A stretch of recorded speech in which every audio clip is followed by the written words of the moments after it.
نون league کی سیاست نے تہذیب اور اخلاقیات کا بھی جنازہ نکال دیا۔ وزیر خزانہ مفتاح اسماعیل نے رپورٹر کے سوال پر گالی بک دی۔ نون لیگی رہنما عطا تارڑ نے بھی پنجاب اسمبلی میں نازیبا اشارہ کر کے ایوان کی حرمت پامال کر دی۔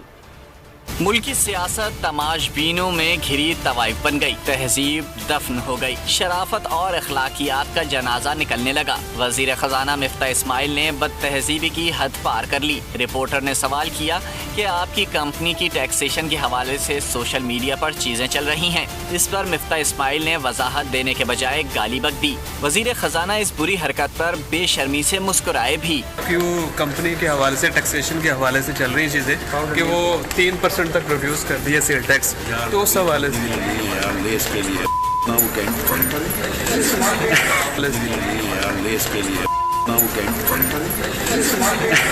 نون لیگی رہنما عطا تارڑ نے بھی پنجاب اسمبلی میں بےہودگی کی حد پار کر لی۔